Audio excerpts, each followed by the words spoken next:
தென்னாடுடைய சிவனே போற்றி, எந்நாட்டவர்க்கும் இறைவா போற்றி. அருட்பெரும் ஜோதி அருட்பெரும் ஜோதி தனிப்பெருங்கருணை அருட்பெரும் ஜோதி. குருஜி மிஸ்டிக் செல்வம் ஐயாவுடைய டிவி சேனல் வழியாக இந்த நிகழ்ச்சியை எல்லாம் பார்த்து கொண்டிருக்கக்கூடிய பல லட்சக்கணக்கான தமிழ் உள்ளங்களுக்கு என்னுடைய முதற்கண் வணக்கத்தை தெரிவித்துக் கொள்கிறேன். இன்று நம்முடைய பதிவில் நம்ம பார்க்க இருப்பது என்ன அப்படின்னு பார்த்தீங்கன்னா, ஒரு அற்புதமான சூத்திரம், பிரபஞ்ச ரகசியம் அப்படித்தான் சொல்லணும். இந்த ரகசியம் நீங்கள் அன்றாட வாழ்க்கையில் நீங்கள் இதை தாண்டி தான் போயிட்டு இருக்கிறீங்க, ஆனால் அதை சிந்திக்கிறது இல்லை. ஏன் அதை சிந்திக்கிறது இல்லை அப்படின்னா, சரியான வழிகாட்டுதல், பகுத்தறிவு எதனா சொல்லலாம். இப்பவும் பகுத்தறிவு ரீதியான வழிகாட்டுதல் அப்படிங்கிறது ஆன்மீகத்தில் இல்லை, ரொம்ப இல்லை. நம்முடைய அது குறிப்பாக நான் மற்றவர்களை சொல்ல, இந்து மதத்தில் இல்லை. மூட நம்பிக்கைகள் சார்ந்து நிறைய விஷயங்களை சொல்லியிருக்காங்க. சாஸ்திரத்தில் அப்படிலாம் சொல்லலை, ஆனால் மூட நம்பிக்கையை பூத்தி வச்சுருக்கிறாங்க. இதில் ரொம்ப அற்புதமான ஒரு ரகசியத்தை என்னுடைய குருநாதர் மிஸ்டிக் செல்வம் ஐயா அவர்கள் எனக்கு சொல்லிக் கொடுத்த ஒரு ரகசியத்தை தான் உங்களோட பரிமாற போகிறேன். அதிகாலையில் எழுவது, அதாவது பிரம்ம முகூர்த்தத்தில் எழுவது, ரெண்டுக்கு வித்தியாசம் இருக்குது. அதிகாலையில் எழுவது என்பது வேறு, பிரம்ம முகூர்த்தத்தில் எழுவது என்பது வேறு. இதுவே வித்தியாசம்.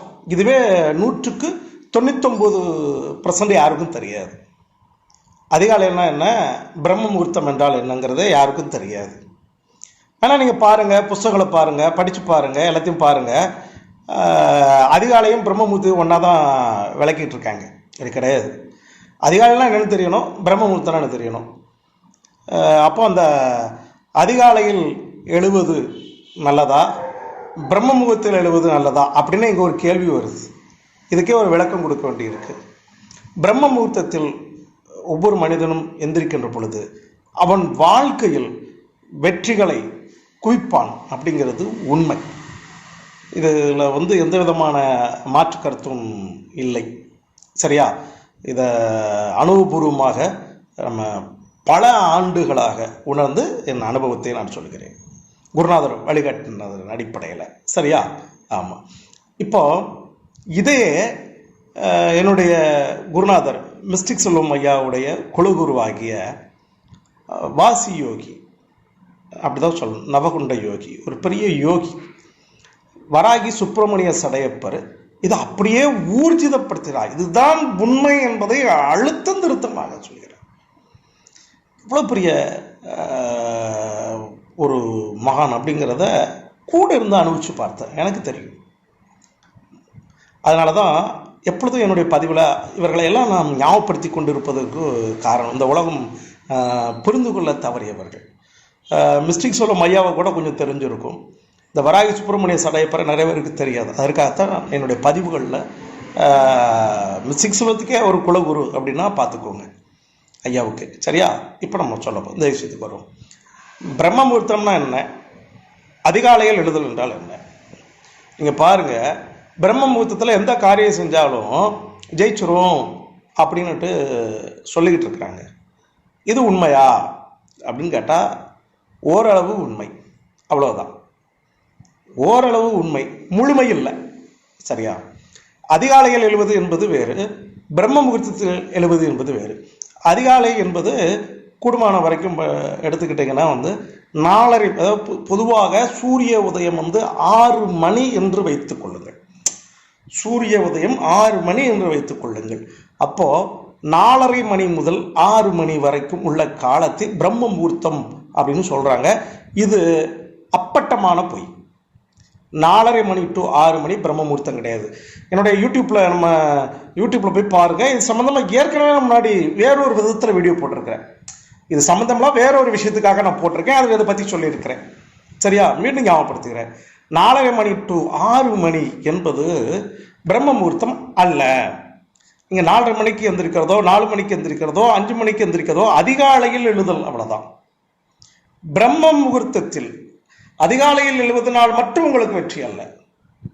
பிரம்ம முகூர்த்தத்தில் நீங்கள் ஒரு காரியத்தை செய்ய வேண்டும். அப்படி செய்கின்ற பொழுது வெற்றி ஏற்படும். இவ்வளவுதான் ரகசியம்.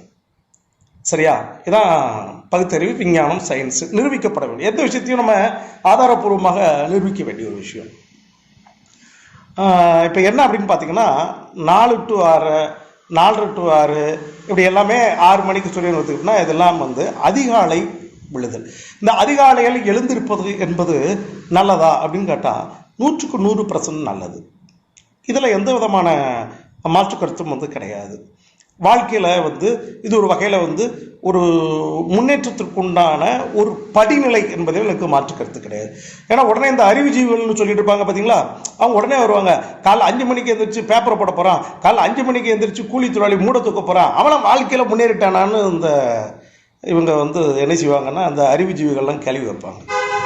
அதனால தான் நான் முதலே சொல்லிட்டேன், அதிகாலையில் எழும்பது வேறு, பிரம்ம முகூர்த்தத்தில் எழும்பது என்பது வேறு என்று 2க்கு வித்தியாசம் சொல்லிட்டேன். இதை அந்த அறிவுஜீவிகள் புரிந்து கொள்ள வேண்டும். அதிகாலையில் எழுவது என்பது ஒரு வகையில் நல்ல பழக்கம். அது உங்களுக்கு நிச்சயமாக ஒரு வாழ்க்கையில் ஒரு முன்னேற்றத்தை கொடுக்கும். அதில் ஒன்றும் மாற்று கருத்து கிடையாது. சரியா? ஆனால் நான் சொல்வது வெற்றி அடைதல், வாழ்க்கையில் வெற்றி அடைதல் என்பது எப்போ, அதை எப்போ பண்ணுறது, தலைவிதியை எப்படி மாற்றுறது அப்படிங்கிறதுக்கு தான் இப்போ நான் பார்க்க போகிறேன். இப்போ என்ன அப்படின்னு பார்த்தீங்கன்னா, அதிகாலையில் விட்டுருங்க. ஆனால் பிரம்ம முகூர்த்தம் என்றால் என்ன தெரியும்? முதல்ல பிரம்ம முகூர்த்தத்தை எப்படி நிர்ணயம் பண்ணுறது நான் சொல்லிடுது. ஒவ்வொரு மாதமும் சூரிய உதயம் மாறுபடும்.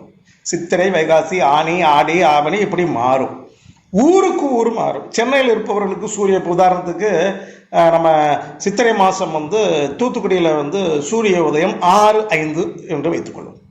சென்னையில் அந்த காலகட்டத்தில் 5:50 அல்லது 5:45 இந்த நேரத்தில் சூரிய உதயம் ஏற்படும் சித்திரை மாசத்தில். அப்படி வச்சுக்கோங்க. அப்போ இந்த வித்தியாசம் உங்களுக்கு புரியுதுங்களா? இதை முதல்ல உங்களுக்கு தெரியணும்.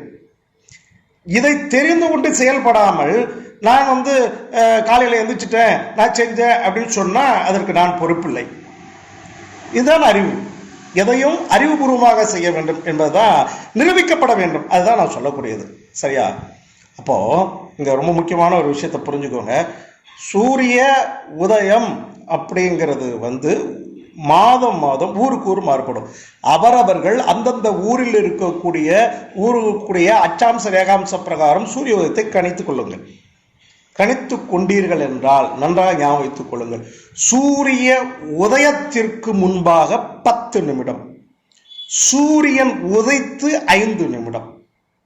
நல்லா புரிஞ்சுக்கோங்க.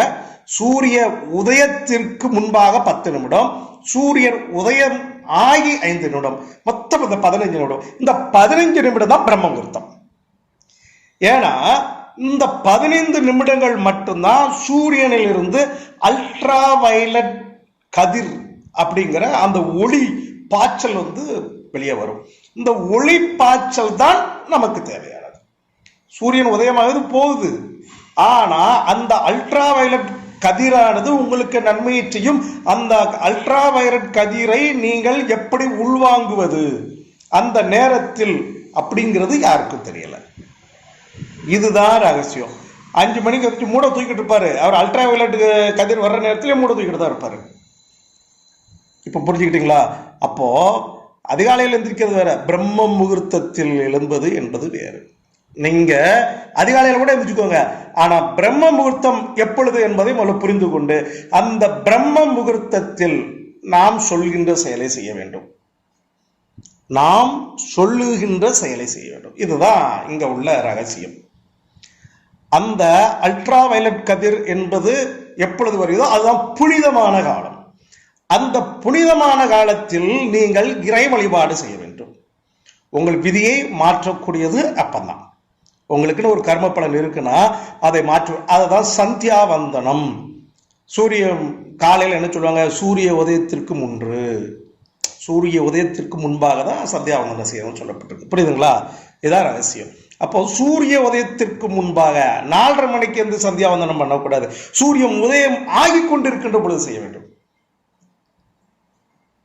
இதுதான் சூரிய நமஸ்காரங்கிறது. இதுதான் இதனுடைய ரகசியம். நீங்கள் சந்தியாவந்தனம் கூட பண்ண வேண்டாம். காலையில் சூரிய உதயமாக தெரிந்து கொண்டு சூரிய உதயத்திற்கு முன்னாடி 15 நிமிடமும் சூரிய உதயமாய 5 நிமிடத்திலும் நீங்கள் சூரிய நமஸ்காரம் பண்ணி பாருங்க. இப்போ நாங்கள் அந்த நேரத்தை நீங்கள் எந்திரிச்சிருங்க சார், அதை பற்றி பிரச்சனையே கிடையாது சார். நீங்கள் காலையில் 5 மணிக்கு கூட எந்திரிச்சுக்கோங்க, 4 மணிக்கு எந்திரிக்க. அந்த நேரத்தை எப்படி பயன்படுத்துவது என்ற அறிவு ஞானம் உங்களுக்கு ஏற்பட வேண்டும். அது ஏற்படாவிட்டால் நீங்கள் அதிகாலையில் எந்திரிக்கிற மூலமாலாம் சின்ன நன்மை கிடைக்குமே தவிர பெரிய மாற்றங்கள் ஏற்படாது. உங்கள் தலைவிதியை மாற்ற வேண்டும் என்று விரும்புகிறவர்கள் இந்த நேரத்தில் எந்திரிச்சோம். இந்த நேரத்தில் எந்திரித்து உங்களுக்கு பிடித்தமான மந்திரத்தை ஜபம் செய்யுங்க. உங்களுக்கு பிடித்தமான தெய்வ வழிபாடை செய்யுங்கள். சரியா?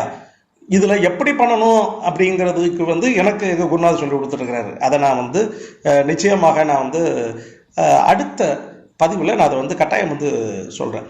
ஆனால் இந்த பிரம்ம முகூர்த்தம் என்பதுதான் மிக முக்கியமான ஒன்று. இந்த நேரத்தில் மட்டும்தான் உங்கள் தலையெழுத்தை மாற்றுவதற்குண்டான முயற்சியை நீங்களே செய்தால் உங்களுக்கு மாற்றம் அடையும். இது 100க்கு 100 உண்மை. இதை செய்து பார்த்து அனுபவித்து பாருங்கள், உங்களுக்கு உண்மை புரியும். இதுதான் இந்த வீடியோனுடைய முதல் பகுதி. பிரம்ம முகூர்த்தத்தில் எழுவதால் வெற்றி உண்டா? இதுதான் இந்த தலைப்பு. சரியா? இப்போ அடுத்த பதிவு என்னன்னு பார்த்தீங்கன்னா, என்ன மாதிரி பண்ணலாம் ஒன்று. அடுத்ததாக இன்னும் ஒன்று இருக்கு. நான் 5 மணிக்கே எந்திரிச்சிட்டேனே, 4 மணிக்கு நான் சொல்லக்கூடிய விஷயம் என்ன அப்படின்னு கேட்டீங்கன்னா, எனக்கு குருநாதர் சொல்லி கொடுத்த அந்த ரகசியத்தை நான் அடுத்த பதிவில் சொல்ல. என்ன அப்படின்னு பார்த்தீங்கன்னா, பிரம்ம முகூர்த்தத்தில் எழுந்து பிரம்ம முகூர்த்தத்தில் வழிபாடு பண்ணணும். ஏன் பிரம்ம முகூர்த்தத்தில் எழுந்து பிரம்ம முகூர்த்தத்தில் வழிபாடு பண்ணணும் அவர் சொன்னாரு. இதுதான் முக்கியமான இதான் தலையெழுத்தை மாத்திரக்கணும் முக்கியமான சூட்சம். பொறுத்துருங்க, அடுத்த பகுதியில் பாருங்க. அதனால தான் என்னுடைய குருநாதருடைய பெருமையை நான் ஒவ்வொரு முறையும் சொல்லிக்கிட்டே இருக்கேன். இப்படிலாம் சொல்றதுக்கு ஆள் கிடையாது இந்த உலகத்தில். இப்போ உள்ள காலகட்டத்தில் யாரும் கிடையாது. இதை சொன்னவர்கள் 2 பேரும். அதன் மூலமாக நான் என் வாழ்க்கையில் நிறைய மாறுதலை சந்தித்தேன். நான் வழிகாட்டி எத்தனை பேருக்கு இந்த மாறுதல் ஏற்பட்டிருக்குது. இந்த புகழ் கௌரவம் எல்லாம் என்னுடைய குருநாதர்கள் இருவருக்குமே சாரும். தொடர்ந்து குருஜி மிஸ்டிக் செல்வன் டிவியை பார்த்துக்கிட்டே வாங்க. சப்ஸ்கிரைப் பண்ணுங்கள், பெல் ஐக்கானை கிளிக் பண்ணுங்கள். எங்களுடைய வீடியோக்கள் எல்லாம் உடனடியாக சேரும். நன்றி, வணக்கம்.